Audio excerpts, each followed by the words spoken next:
Hey everybody, welcome back to the Always Out of Market NFL podcast.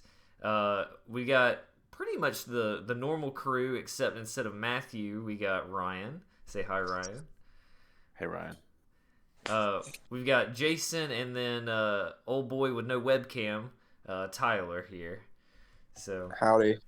yeah, he sounds very excited to be here as always. And we're going to just jump into it. We obviously didn't record last week. The only major news that happened last week was that DeAndre Hopkins got released, and then we're going to get into that later. We're going to save that mostly for the end. But because of that, we just skipped last week, and we have a whole lot of news this week to cover. So where do you want to start, Jason?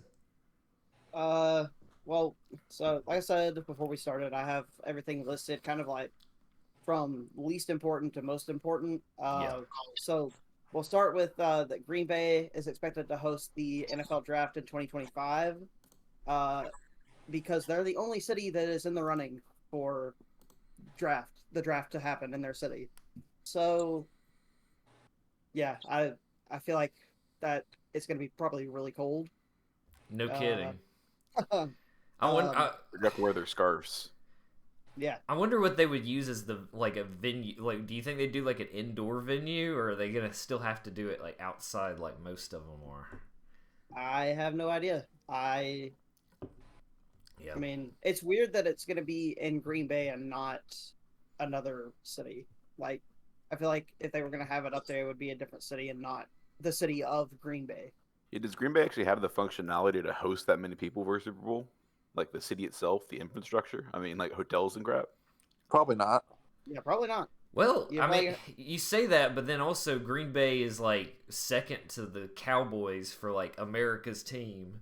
Well, so to yeah, speak. but I mean, So because of that, I feel like they've got to have a lot of like space for visitors and stuff, and it's one of the places that teams travel to go see a game. So I would hope they'd have capabilities, but I don't know. If they can do it in Detroit, they can probably do it in Green Bay. That's the way I look at it.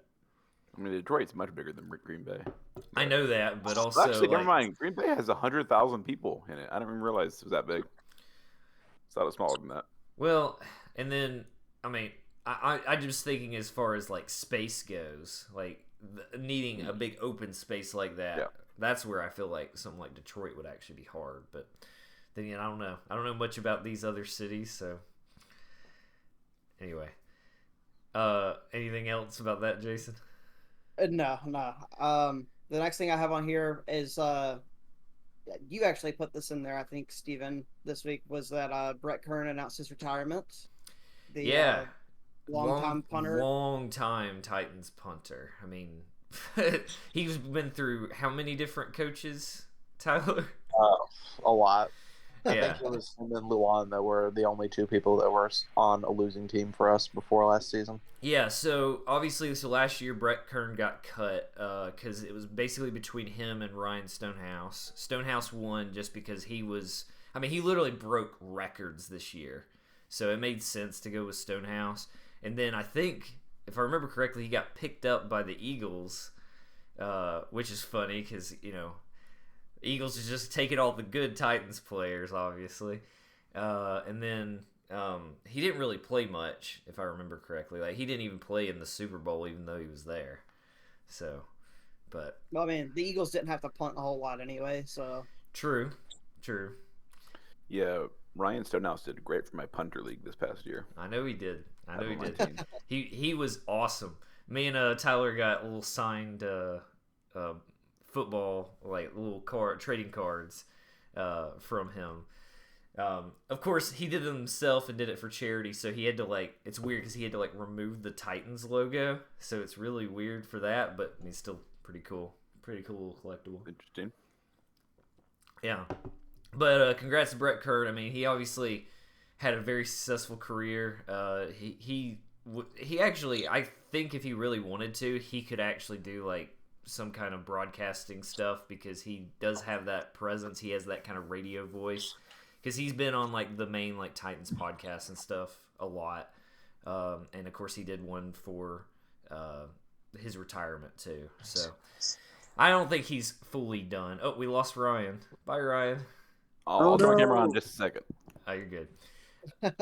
Maybe are you getting a Ember for us? Is that what it is? Dogs help our views. Well, while we're waiting on him. Yeah. We're good. We can move on from Brett Kern, but yeah, good for him. Congratulations on retirement. What in the world? All right. The next thing I have is that the Broncos released Brendan McManus and signed Elliott Fry. McManus was the last player on our team from when we won the Super Bowl, so we are out of the Super Bowl era completely now. He was really the last one. Damn. Yeah. I've had a lot of turnovers since that. That was what, 2014? This has been 15. 9 years. 2015. That's only been 8. I guess it's been 8 years. So that's still. I mean, for NFL, that's pretty long to have players. I still think. I think we still have Seahawks who were in the Seahawks. We now have Bobby Wagner back, so we still have Super Bowl Seahawks from 2013. Yeah. Why did we get rid of him?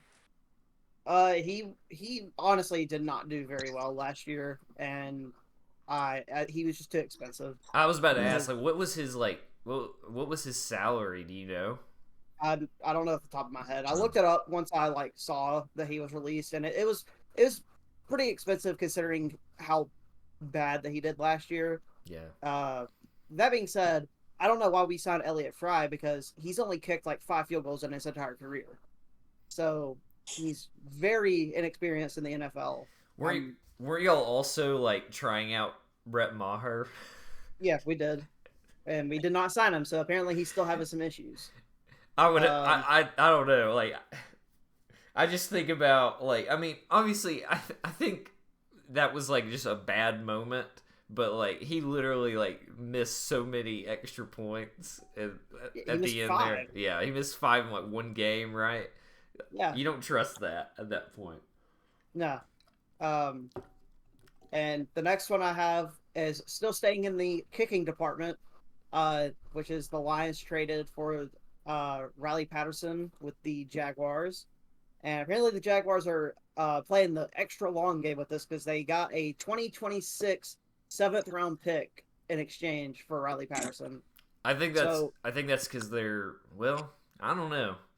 That is kind of weird to push it out that far. Because I was thinking that they were going to be trying to like push for a championship in the next few years. So maybe 2026 is where they're shooting for. I don't know. But... I don't know. It's weird that they got rid of him because he's still really young and he's a good kicker. I don't know why they traded him away. Unless it may have been just they felt like they were paying him too much money or something. I'm not sure. I mean, yeah. I guess if the contract was something that was going to start hitting salary cap real bad, that's like the easiest way to get rid of it. If you can just trade him away, but yeah, a lot of kicker movement apparently as of late. That's the end of the kicker news, at least. The next thing I have is that I know we talked about it before with Austin Eckler didn't want to stay with the Chargers. He is going to stay with the Chargers. They restructured his contract where he's got $2 million in incentives added to his final year. But he's still going to be a free agent after this season unless they decide to re-sign him. So it's kind of a win-win for both. That he stays in LA, got his money, and LA kept their running back and didn't have to try and find one. It is a win for fantasy players. Yeah. Because I'm just thinking loud, yes, he's a running back, but the Chargers just throw all the time, so he's more of a receiving running back, and that's good for points. So, if you get a chance and you can draft Eckler, you might want to draft him. Obviously, probably not pick 1, but definitely pick 2 or 3. Yeah. And then I saw this morning, I added this one at last minute. The Raiders are apparently open to listen to trade offers for Hunter Renfrow. So I guess they feel like Devontae Adams is enough of a wide receiver that they don't need another good one. What are the Raiders doing? Who knows? I don't really know much about Hunter Renfrow, to be honest. personally. You probably know a lot more being in your division, but I mean, is he actually? Is he good? Does he put up good numbers? If they use him right, he could be very helpful on your team, especially if you have like that one guy that is going to pull double coverage like Devontae Adams that leaves Hunter Renfrow open to potentially be open if Devontae Adams is double covered. So I don't know why they're wanting to try and get rid of a wide receiver who can actually be helpful to their team, unless they get something really good in return for him. But as we've seen, wide receivers are not a hot commodity this offseason, considering like DeAndre Hopkins, like you said at the beginning, got cut, not traded. So, I guess I have plenty to talk about, and I definitely want your thoughts on this, Ryan, because the Cardinals, whatever, as bad as I still don't know what the Raiders are doing. I really don't know what the Cardinals are doing. I mean, I think I do, but they got a tank, man. They're tanking. It feels like. Yeah, no, it does feel like that. But I mean, DeAndre Hopkins is pretty old. Yeah, but I mean, he's still. I mean, he's. But then again, they had Larry Fitzgerald for like fucking 20 years, so. Yeah. No, like we said, we'll get into that at the end, and we'll probably talk about that for a bit because. But I do agree with what you're saying, Jason. Like the wide receivers, we just haven't been hearing a whole lot except just cutting wide receivers, I guess. But yeah. This offseason. The next one I have, we're gonna stay on the Raiders. I was hoping you would. Yeah, I was hoping you'd go for this next. Go ahead. Jimmy Garoppolo failed his physical in March, and if he does not pass a physical by the time the season starts, the Raiders can move on and not have to pay a single penny to him. That being said, I don't know what they'll do at quarterback if he doesn't pass a physical. I don't even know who their backup is right now because they don't have what's his name that we have now. Stidham. Yeah. They had Stidham as their backup, and then he went to the Broncos. Yeah, War Eagle, right, Ryan? Yeah. Their backup Devontae is Adams Brian or Hoyer. Devontae Adams. Huh? Just have him be their entire team. Their backup is Brian Hoyer. Oh God. I mean, maybe he'll pull a Geno Smith this year. You know, he's got a perpetual backup. So. I wouldn't count on that. Yeah, I wouldn't either. But yeah, so the good thing is that I heard that so I don't understand exactly how this works, but they said whatever in his contract prevented them from having to basically eat the cost.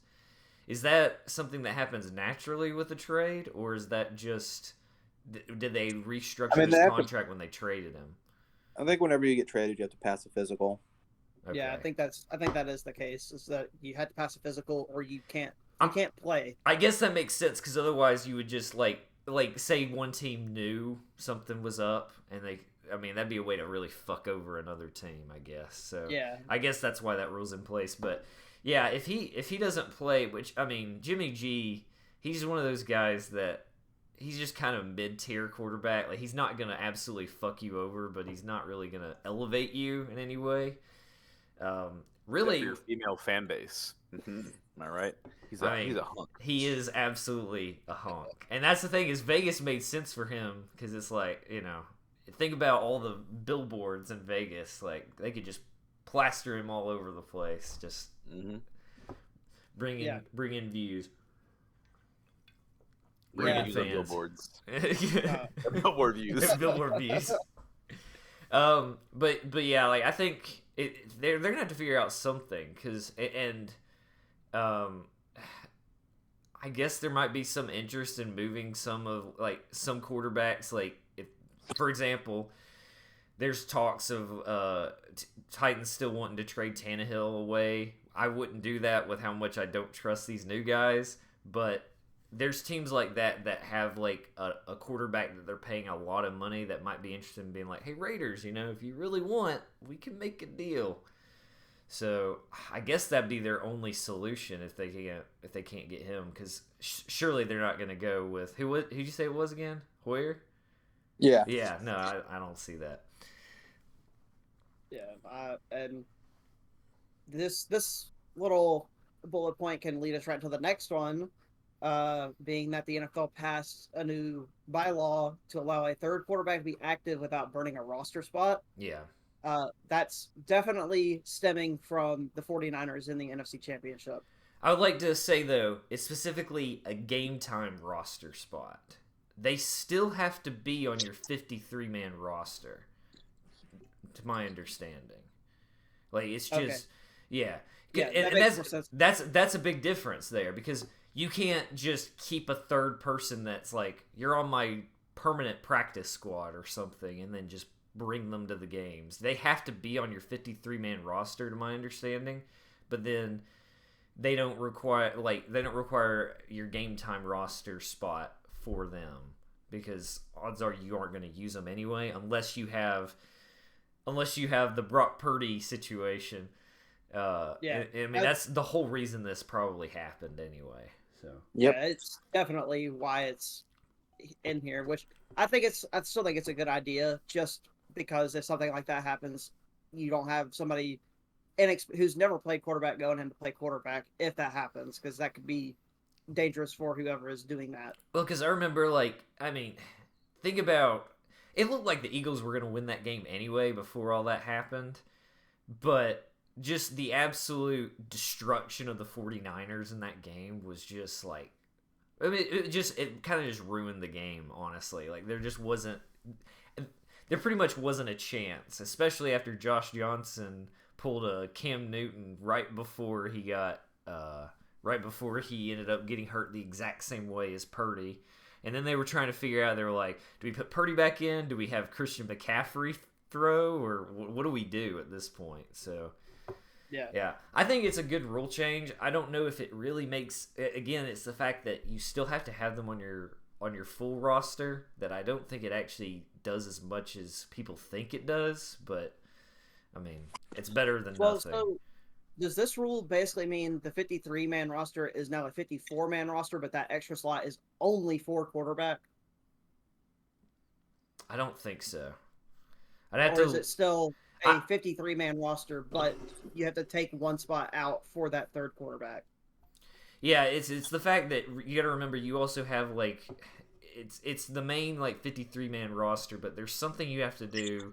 And again, I don't really understand. I've just been hearing a lot of people talk about this rule and explaining that it's not exactly what you think it means.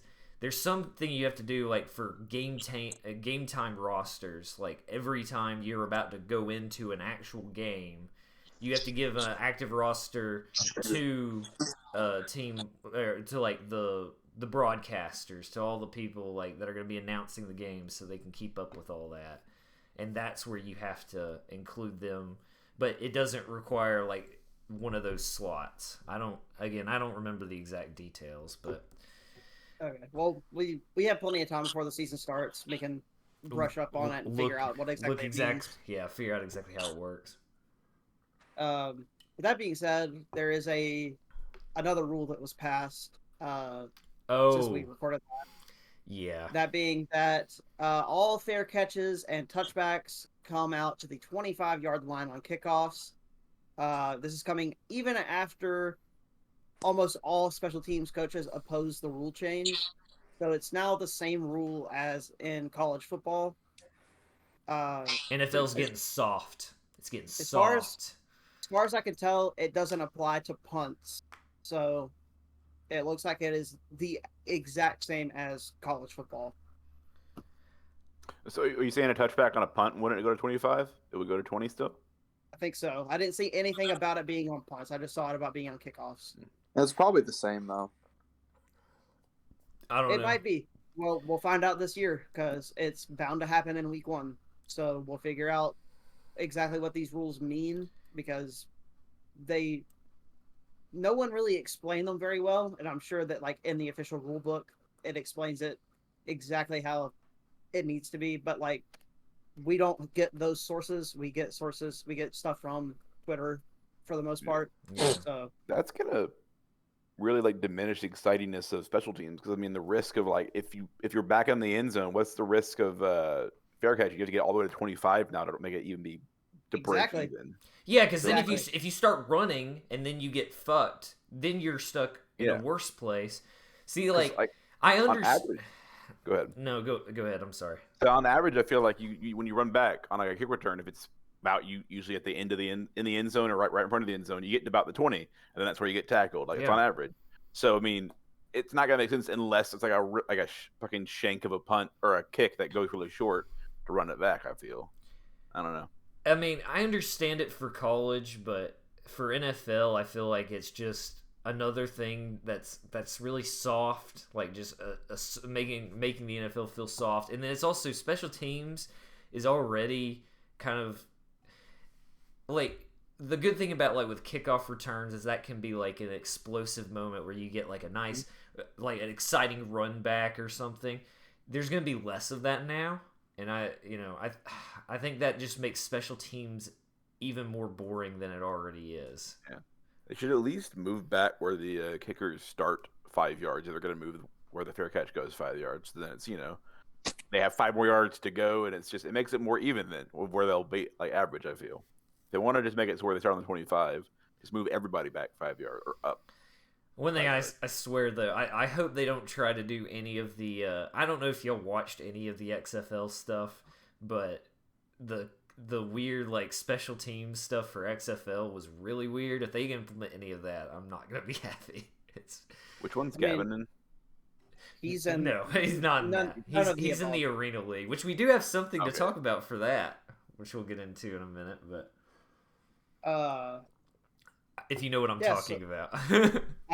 I think I know what you're talking about. Yeah.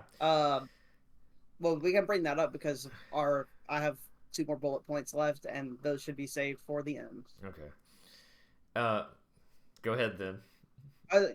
You're the one who wanted to talk about it, so. Well, I don't know where it is in all my notes now, but basically, so Antonio Brown owns the Albany Empire, and he like reached out to Cam Newton about what was it, $150,000 to play one game. So that's like the same league that Gavin plays in. He plays for the Topeka Tropics, but yeah. Antonio Brown was apparently going to play in a game, and then he basically scammed the people out of it because he didn't actually play, and they had a bunch of people show up to watch him play. So Antonio Brown. Yeah. I will say, if you spent your money because you thought Antonio Brown was going to play, you deserve to lose the money you spent on it. I don't know. I still like. I think it's great for Gavin that he gets to play in that. It's just like it's weird to me because it's like it's only a 50-yard field, and because it's indoors. Like it's a small like a little tiny arena. So everything's basically halved. Like you start like at like the 12 or 13 or something like that instead of like the 25, for example. And obviously 25 is the halfway point. It's weird, but it's still cool. I mean, it's cool that there's these opportunities for other people to play, but I don't think Antonio Brown should be in that, especially because like he owns that team, so it's just weird. It's weird how he'd want to play for a team that he owns. That's because Antonio Brown's right in the head since that Vontae's perfect hit, so he's just gone off the deep end. Yeah. Yep. He's definitely got some permanent brain damage. Good old AB. There's always something with Antonio Brown. Like, I mean, because like before this, it was all about him saying that he signed with the Ravens, even though the Ravens are like, we didn't do that. What are you talking about? Yeah. He was just like, guys, I'm a Raven, and everyone was like, you can't just do that. You can't just say trying you're to manifest it. Yeah, he's trying to manifest them signing him. That would be if that happened. Like if somebody like for the Ravens saw that and was like, "Hey, yeah, that's a great idea. Why don't we sign him?" Like that would be like the greatest. That'd be like showing up to a job interview and being like, "So when do I start?" Well, I think we can move on to our biggest bullet point of the past couple of weeks, which is the Cardinals released DeAndre Hopkins before the June 1st deadline, meaning that they have to cover his entire $22.6 million in dead cap this upcoming season. I don't know why they didn't just wait, and then they wouldn't have to worry about it. It's tanking. It's 100% tanking. Because that's the thing is, if they did it post June 1st, it hit them later. By them doing it now, it hits them now, and they're just fucked for this year. So that just tells me that they're, I don't know, are they gonna go for one of the big quarterbacks coming into this new next draft? Are they already giving up on Kyler Murray? I don't know. I wouldn't give up on Kyler Murray this fast because he hasn't really had a good team around him since he came into the league. I think it's awful quarterback. I don't think so. Yeah, I feel like if they are giving up on him at this point, there must be something going on behind the scenes more than. I mean, they've already paid him a bunch of money. I don't think they're going to give up on him. Yeah, they've just taken too much peyote down there in Arizona, and they just don't know what the fuck they're doing. I mean, maybe they're going for one of those big wide receivers or something in the next draft. I don't know. It's just it just feels like a tank with them doing it this way, because I know that they did shop him around. They made it very clear that they were interested in trading him. I mean, y'all probably saw what DeAndre Hopkins did with The Athletic, talking about like teams that he would be interested in going to and stuff like that. So it's been very well known that he was, being shopped around. But then of course he put out like a vlog or something on Instagram or whatever you want to call it. Shut up. I don't know what you would call it, but he basically was like, "Who says I want to leave? I'm fine with just staying here at Arizona." And then maybe a few days later, it's announced that he's released. So maybe he saw something at the Arizona facility because it is near Area 52, right? Or Area 51? Isn't that It's Area 51? It's 51. Yeah. Is that Utah or Arizona? That's in Nevada. Oh, yes. Never mind. Ignore that. Maybe he saw something. You got the number right. Yes. Maybe there is an Area 52 or something. Maybe Area 52 is in Arizona. He saw something there, and the government made hush hush, had to get him out of Arizona quickly, and they're fronting the 23 million to Arizona Cardinals to get DeAndre out of Arizona because he's been abandoned. Or maybe it's the fact that their facilities are so bad that maybe he saw something on the inside of them doing something sketchy to try to fix it, or maybe it's even worse than the NFL Players Association let us think it is. So I'm thinking maybe it was blackmail them. It's like, you got to cut me right now, or I'm bringing this to light, baby boy. He said that to Mr. Arizona Cardinal, whoever that is.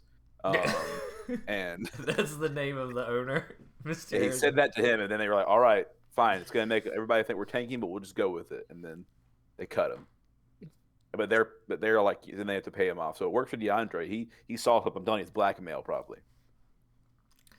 Well, I don't know about all that. I just know that that they've completely fucked themselves. And then I don't know what exactly Jonathan Gannon, the new head coach, is planning on doing this season. Surely, if they're doing all this, they don't expect him to have a winning record right out the gate. So maybe he's at least safe for this year.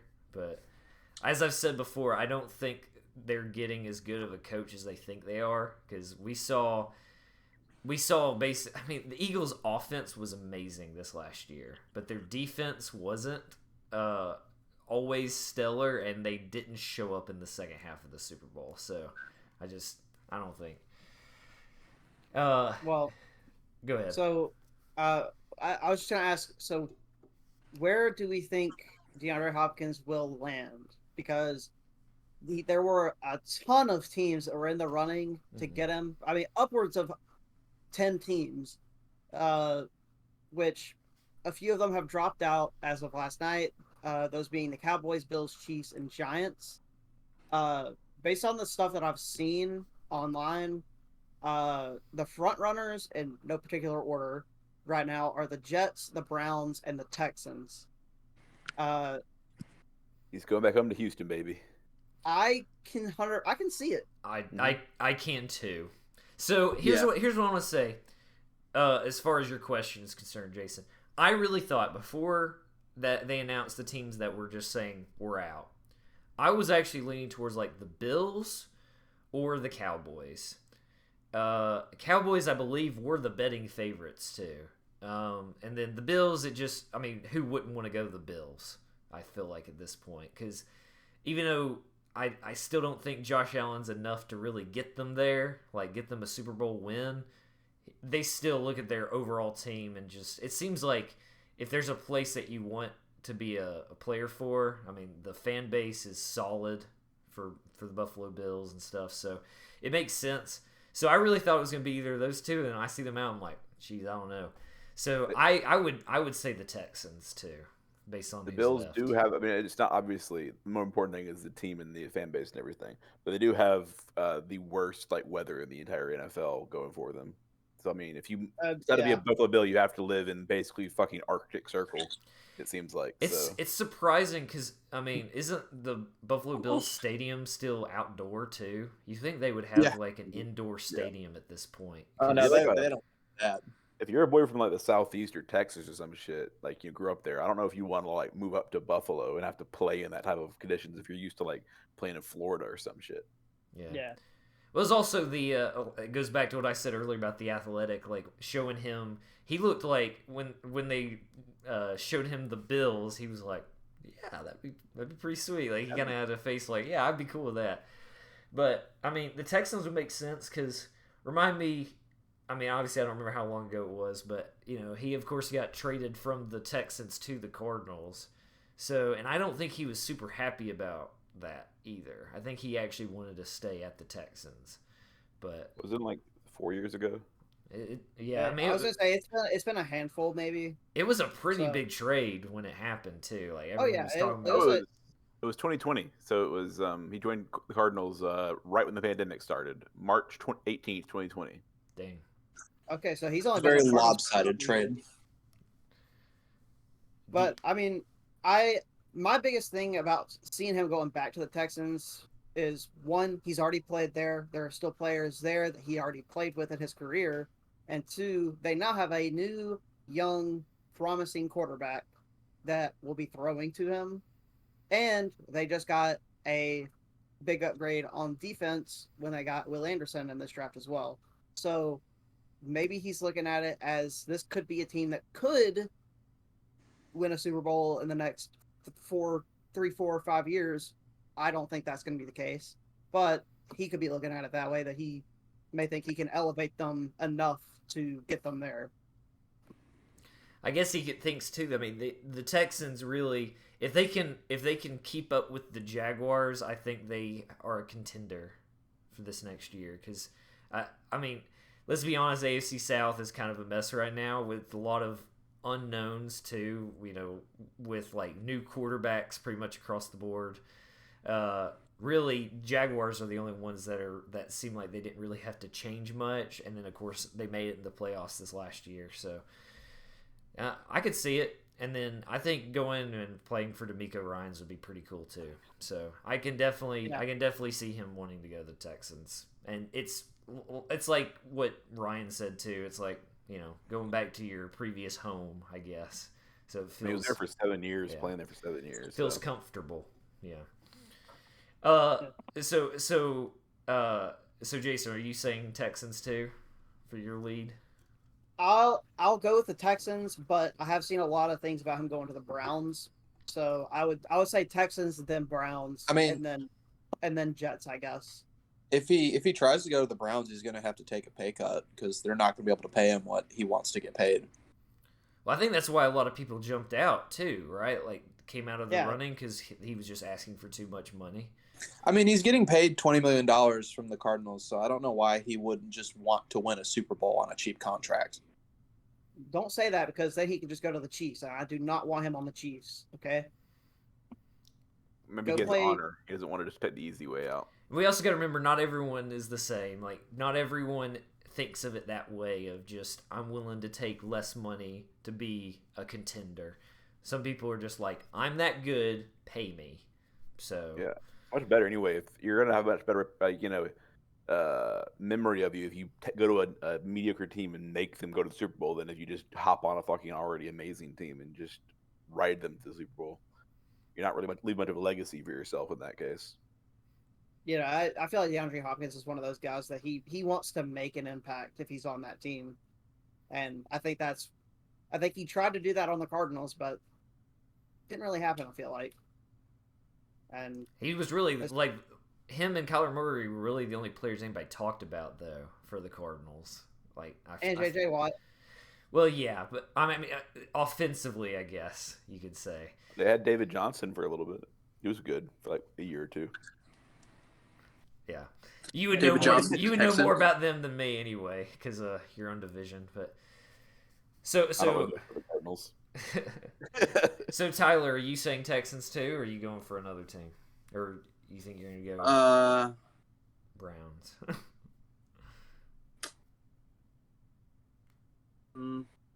I don't know. Probably just go back to the Texans. Yeah.